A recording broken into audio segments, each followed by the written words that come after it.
नमस्ते, मेरा नाम डॉक्टर इशिता भिसिकर है।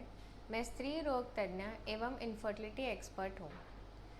मैं नियमित रूप से स्त्री रोग में जागरूकता निर्माण करने के लिए इस YouTube चैनल को शुरू कर रही हूँ। आज हम कॉमन गायनेकोलॉजिकल डिसऑर्डर्स यानी सामान्य स्त्री रोग रिलेटेड जो कठिनाइयाँ या परेशानियाँ हैं उसके बारे में बात करेंगे। Gynaecological disorders usually age dependent होती है। सामान्य स्त्री रोग संबंधित समस्याएं एज ग्रुप पर निर्भर होती है। तो आइए जानते हैं एज ग्रुप्स कौन से हैं। सबसे पहले आता है किशोर अवस्था यानी कि टीनेज ग्रुप, सेकंड आता है रिप्रोडक्टिव एज ग्रुप और तीसरा है मेनोपॉजल एज ग्रुप। आइए बात करते हैं किशोर अवस्था की। किशोर अवस्था की आम समस्याएं में से सबसे पहला है पीसीओडी यानी कि पॉलीसिस्टिक ओवेरियन डिजीज़, जिसे हम अब पॉलीसिस्टिक ओवेरियन सिंड्रोम कहते हैं। दूसरे नंबर पे आता है अमेनोरिया, जो कि ज़्यादा करके प्राइमरी अमेनोरिया होता है। अमेनोरिया माने जब मासिक पहले शुरुआत में आती है लेकिन उसके बाद एक बड़ा गैप हो जाता है जिसमें जैसे 2, 4, 5 महीने या 6 महीने मासिक आती ही नहीं है। तीसरा होता है प्यूबर्टी मेनोरेजिया, जिसमें आपको मासिक धर्म हर महीने के महीने में आपके पीरियड्स रेगुलर होते हैं लेकिन उसमें बहुत ज़्यादा ब्लीडिंग होती है यानी कि रक्तस्राव होता है। इसीलिए पीरियड्स आमतौर पर 13 यानी कि 13 साल की उम्र में शुरू हो जाते हैं, लेकिन कई बार कुछ लड़कियों में पीरियड्स डिले हो जाते हैं, यानी कि 13 साल की उम्र में ना आते हुए या तो 15 साल में, 16, 18 या 20 साल में शुरू होते हैं। बट ये नॉर्मल नहीं है। अब क्या नॉर्मल है और क्या एबनॉर्मल है, मतलब कौन से उम्र में आना नॉर्मल है और कौन से उम्र में आना एबनॉर्मल है, ये जानने के लिए आपको स्त्री रोग विशेषज्ञों से मिलना, उचित समय पे जांच करा के उसका ट्रीटमेंट करवाने की ज़रूरत होती है, यानी कि आवश्यकता होती है। अब हम बात करते हैं प्रजनन आयु यानी कि रिप्रोडक्टिव एज ग्रुप के डिसऑर्डर्स की। सबसे पहले कॉमन आता है सफ़ेद पानी यानी कि white discharge, vaginal white discharge यानी कि ल्यूकोरिया। अब सफ़ेद पानी की जो समस्या है ये टीनेज ग्रुप में भी होती है और रिप्रोडक्टिव एज ग्रुप में भी मिलती है।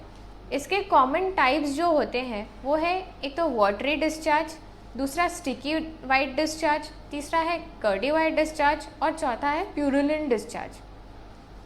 अब ये जो टाइप के डिस्चार्ज है ये डिपेंड करता है कि कौन सा इन्फेक्शन या कौन सा जंतु संसर्ग आपको हुआ है, उसके हिसाब से ये डिस्चार्जेस आप में पाए जाते हैं। इसके लिए आपको फिर से गायनेक को दिखाना और उसके हिसाब से प्रॉपर ट्रीटमेंट लेना ज़रूरी होता है। आइए बात करते हैं इनफर्टिलिटी यानी वंध्यत्व की।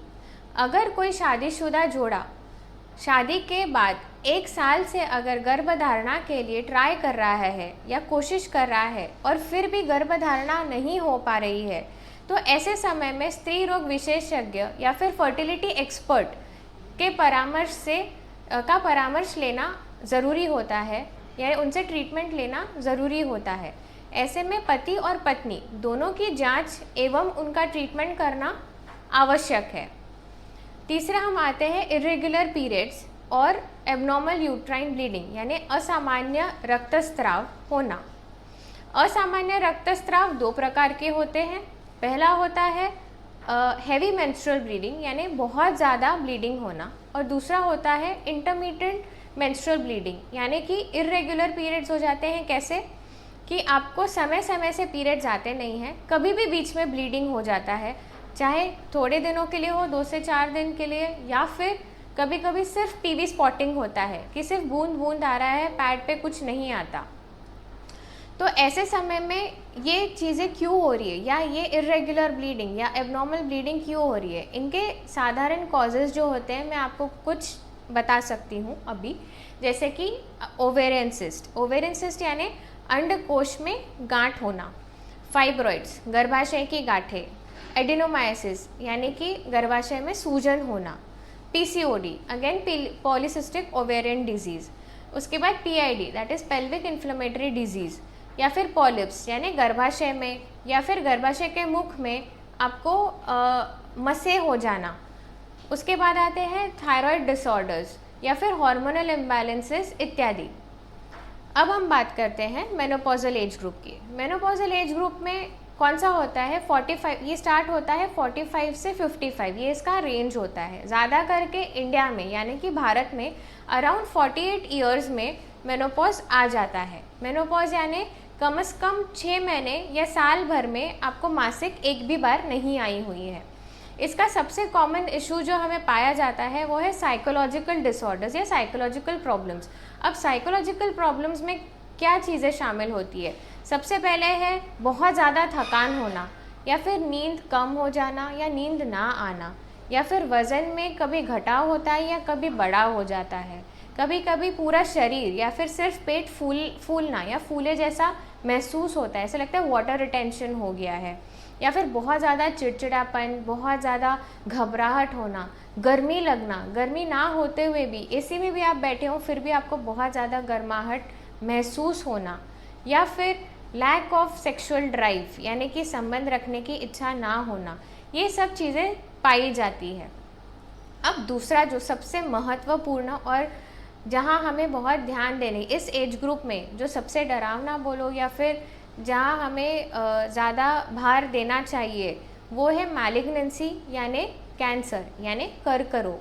अब महिलाओं में कर्क रोग कौन से पाए जाते हैं? महिलाओं में ज़्यादातर गर्भाशय का कैंसर, गर्भाशय का मुख का कैंसर और अंडकोश का कैंसर यानी कि सर्वाइकल कैंसर, एंडोमेट्रियल कैंसर और ओवेरियन कैंसर्स पाए जाते हैं। बट नॉर्मली इन चीज़ों का या ये कैंसर्स का आपको सिम्टम्स मिलना डिफ़िकल्ट है या फिर थोड़ा लेटर स्टेजेस में आपको इनके सिम्टम्स पाए जाते हैं।